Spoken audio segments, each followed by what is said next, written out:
Hello, all you freedom-loving people. On day 2 of the shutdown, funding for green energy was cut. Netflix took a hit with Musk's call to cancel. Dissent has good news for farmers. And what would you do if you received hundreds of ballots in the mail? Okay, let's get into it. The government shutdown entered its second day today. Still, Trump administration officials blame Democrats for failing to avert the shutdown, while Democratic leaders point back at Republicans and the White House for refusing to negotiate in good faith. Meanwhile, Senate Majority Leader John Thune said yesterday that several moderate Democrats are quietly telling him about their desire to end the ongoing shutdown. Today, President Trump referred to the ongoing shutdown as an opportunity to target various federal agencies. He also said he will meet with the head of the Office of Management and Budget, the OMB, to determine the next steps. President Trump said in a post on True Social that he will soon meet with the OMB director to determine which agencies he recommends to cut and whether or not those cuts will be temporary or permanent. In another post, President Trump urged his fellow Republicans to use this opportunity during the shutdown to clear out dead wood, waste, and fraud. He added that billions of dollars can be saved as a result. There was an OMB memo going around suggesting that there might be firings during the shutdown. Do you think that will happen if the shutdown goes for a little bit of time, sir? Well, there could be firings, and that's their fault. And it could also be other things. I mean, we could cut projects that they wanted, favorite projects, and they'd be permanently cut. So you could say, a lot of people are saying, Trump wanted this, that I wanted this closing, and I didn't want it. But a lot of people are saying it because I'm allowed to cut things that should have never been approved in the first place. And I will probably do that. And White House Press Secretary Caroline Leavitt also said today that the number of federal employees who may be laid off could be in the thousands. Can you give us an estimate on the amount of federal workers that the Trump administration wants to fire during the government shutdown? Are we talking hundreds? Are we talking thousands? Look, it's likely going to be in the thousands. It's a very good question, and that's something that the Office of Management and Budget and the entire team at the White House here, again, is unfortunately having to work on today. These discussions and these conversations, these meetings would not be happening if the Democrats had voted to keep the government open. Both parties may benefit from a brief shutdown, but several experts say that this will change when the general public begins to feel the effects. Matthew Wilson, the Associate Professor of Political Science at Southern Methodist University, believes that once we get into a week-long shutdown or a 2-week shutdown, that starts to change a bit as the consequences start to become more apparent for ordinary Americans. It's possible that some education, environmental, and other services may eventually sputter. Also, the Trump administration will continue to process oil and gas drilling permits on a limited basis, while it will put a halt to all renewable energy projects like wind and solar. And yesterday, the administration froze $26 billion for Democratic-leaning states. The targeted programs include $18 billion for transit projects in New York and $8 billion for green energy projects in 16 Democratic-run states, including California and Illinois. And today, Treasury Secretary Scott Bessent warned that the government shutdown could bring economic fallout, with the GDP likely to take a hit.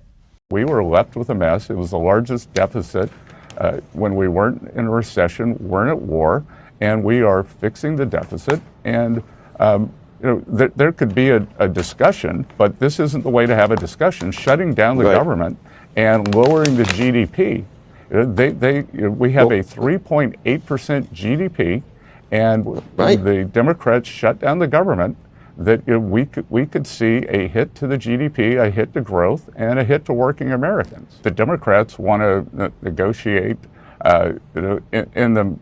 like terrorists. They want to say this is what we have to have, and if we don't get it, we're going to close down the government. But DHS Assistant Secretary Tricia McLaughlin said that the government shutdown will not slow down ICE operations across the United States. Yesterday, the Secretary of State of Maine said that officials are investigating how 250 ballots allegedly ended up in a resident's Amazon package. The office said, "We are aware of the serious allegations that packages of ballots were received by a private citizen. Law enforcement is investigating the matter."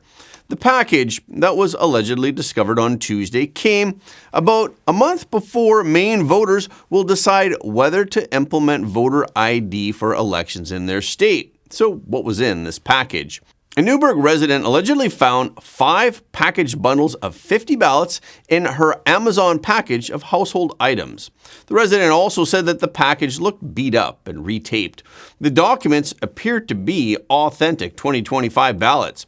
The resident said she took the ballots to the Newburgh town clerk for safekeeping. And Amazon said in a statement that they are looking into the incident and will cooperate with authorities during the investigation. Secretary of State Shenna Bellows said that safe and secure elections are my top priority. Law enforcement is working diligently to determine who is responsible and will be held accountable. We will not stop until we have answers. Maine House Republican leader Billy Bob Falkingham also reacted to the news. Falkingham said the discovery of hundreds of authentic state ballots in a private Amazon delivery is beyond alarming. When ballots appear in household shipments of rice and toys, trust is shattered.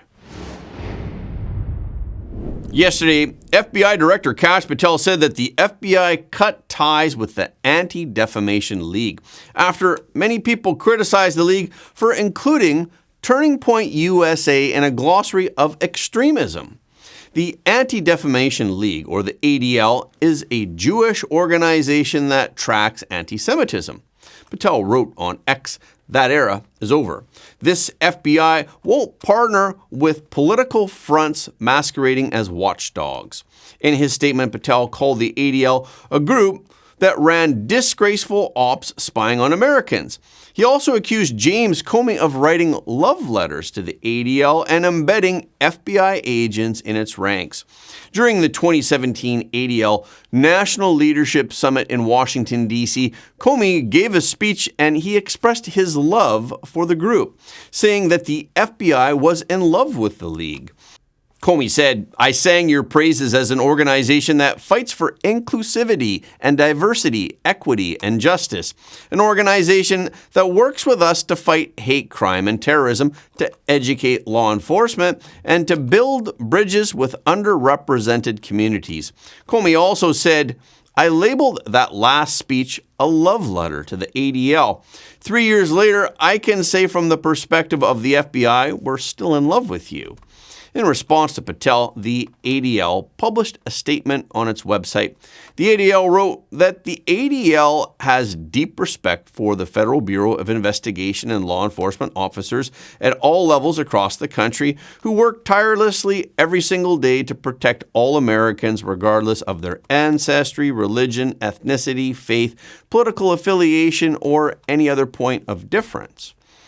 The ADL also wrote that in light of an unprecedented surge of anti-Semitism, we remain more committed than ever to our core purpose to protect the Jewish people. The League has also been criticized recently by Elon Musk and a number of Republicans for listing Turning Point USA in its glossary of extremism and hate webpage.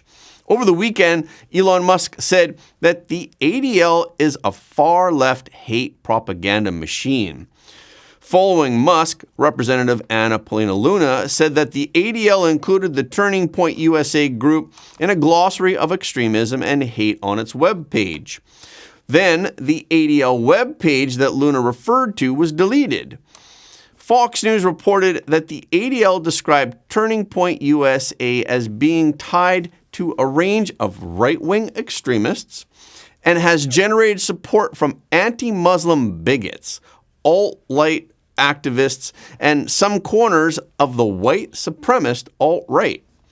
The link to the ADL's previous glossary of extremism and hate now redirects to a web page with the title Global Atlas Mapping an Urgent Anti-Semitism Problem. The ADL addressed the change in a Tuesday post, saying that it was removing the glossary immediately so that it can explore new strategies and creative approaches to deliver our data and present our research more effectively. The ADL also said that its glossary of extremism and hate, with over 1,000 entries, has for years been a go-to source for high-level information on a wide range of topics.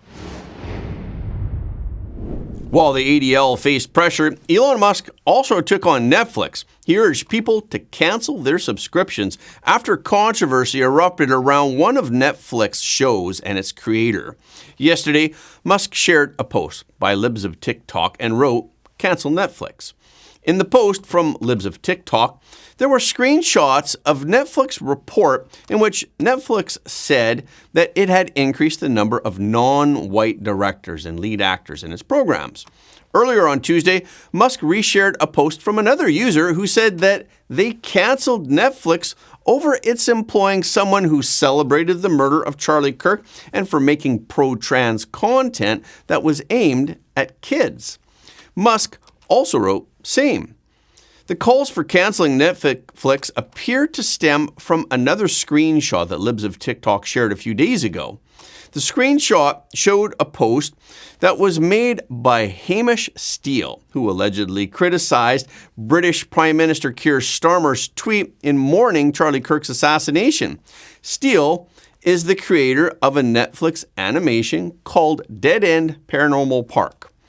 Libs of TikTok says that the animation is pushing pro-transgender on children. In response, Steele posted on Blue Sky saying, "My Instagram comments are now flooded with replies saying I am Charlie Kirk, and that I celebrated his death, which I never did."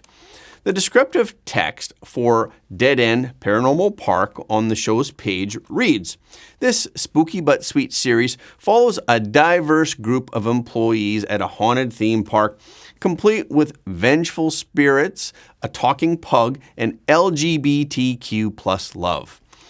Even though Dead End Paranormal Park was canceled in January of 2023, scenes and clips from it are still accessible and circulating.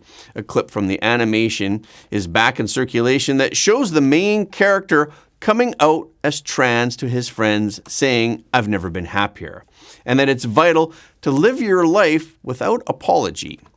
Libs of TikTok shared the clip and accused the show of pushing pro-transgender on 7-year-olds.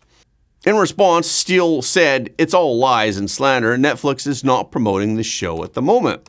Musk reshared the post from the Libs of TikTok and wrote, "This is not okay."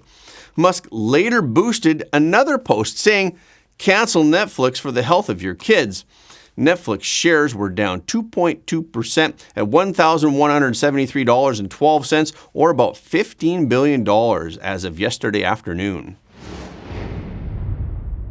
In the meantime, Musk's fortune was soaring. As of yesterday, Musk was the first person in the world to own $500 billion.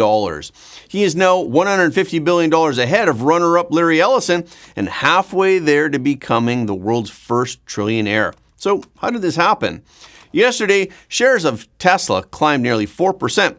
So this has added an estimated $9.3 billion to Musk's fortunes. Tesla's shares almost doubled in April when Musk said that he'd step back from running the Department of Government Efficiency to spend more time on Tesla.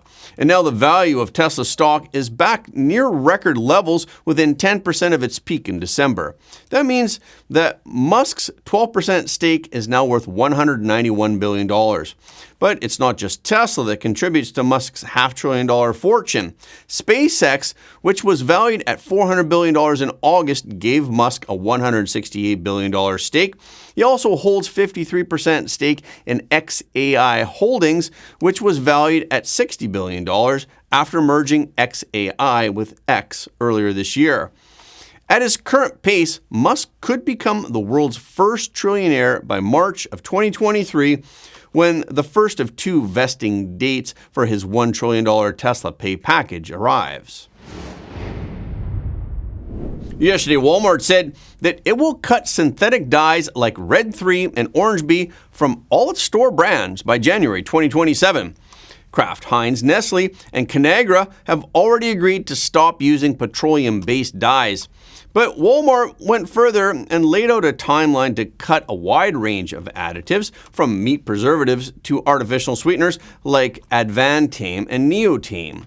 It will cut ingredients like titanium dioxide, methylparaben, which is a common preservative, and even synthetic trans fats from their store brands.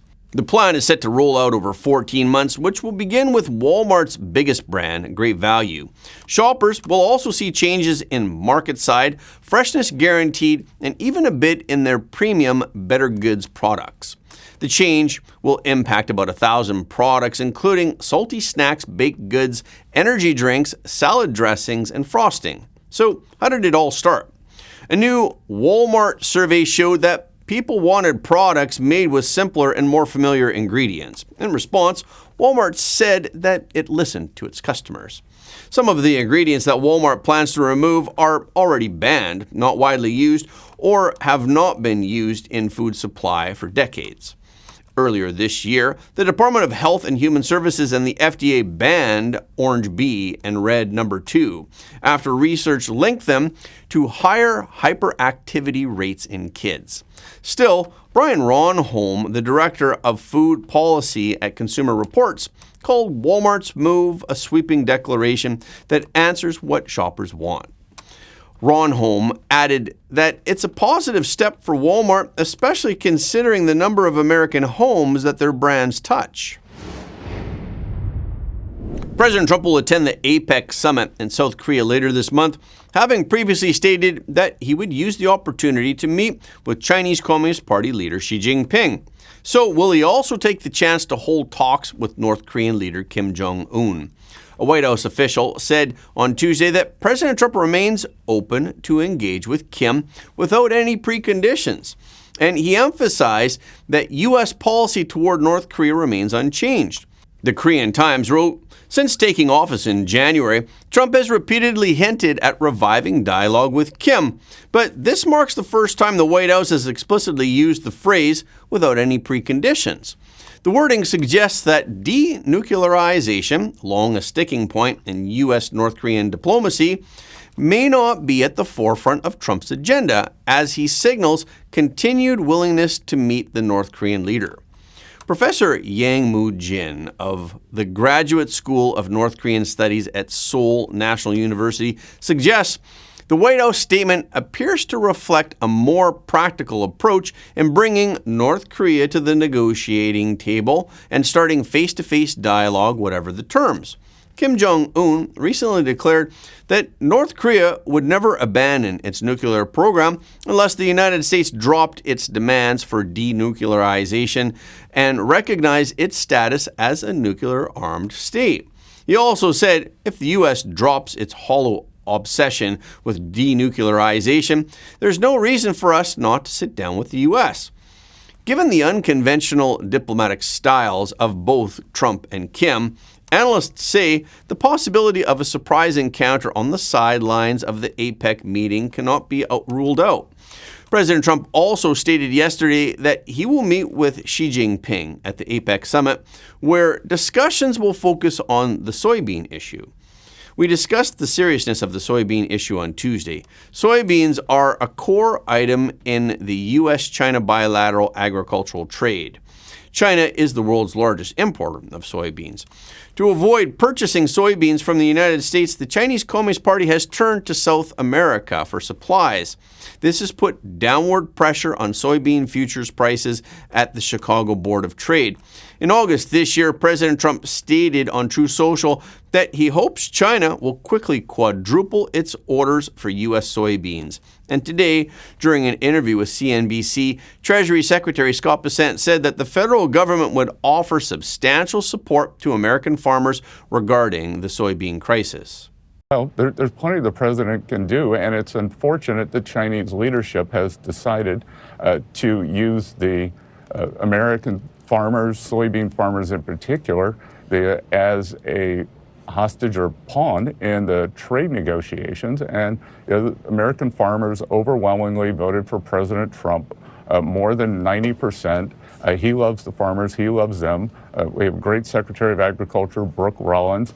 Three of us were in the Oval yesterday, and you should expect some news on Tuesday on substantial support for our farmers, especially the soybean farmers. They've had President Trump's back, and we've got their back. Bessent also added that he thinks that it will be very helpful for President Trump and Xi Jinping to be able to speak in person. The Department of Justice, the DOJ, announced on Tuesday that a Colorado-based forklift importer was accused of selling made-in-China forklifts as made in America. Those forklifts were sold to the Department of War and the Department of Homeland Security. On the same day, Attorney General Pam Bondi said in a statement, defrauding the United States to profit from goods made in adversarial nations like China undermines our economic and national security. So, how did they manage to do it? Based on the indictment, Octane Forklifts lied to federal officers about complying with the Buy American and Trade Agreements Acts. An April 2023 screenshot of their website even showed off their compliance credentials with federal and state rules. Octane Forklifts began importing Chinese forklifts in August of 2018. At the time, former Octane Forklift executive J.R. Anchak allegedly instructed the China-based manufacturer to add plates to the forklifts in English that also displayed the American flag. And then the company claimed that the forklifts were put together in Denver, Colorado. Prosecutors said that once the forklifts hit U.S. soil, Anchak ordered workers to remove the tags and stickers that revealed they were actually made in China. So, along with Octane Forklifts and endless sales companies, the DOJ charged executives Brian Firkins and Jeffrey Blasdale, as well as former executive J.R. Anchak, with conspiring to commit wire fraud. The three were also charged with evading tariffs during import. Prosecutors said that they faked paperwork to undervalue the forklifts in order to slip past customs and to dodge $1 million in tariffs. And that's a wrap for this episode. Thank you so much for your support of Front Page. Please remember to leave a comment below the video. This is really helping us to be seen all around the world. The more people who watch Front Page, the more freedom-loving people the world will have. And please hit the like button and hit the notification bell after subscribing. And please share this video with your friends and family because everybody deserves to know the truth.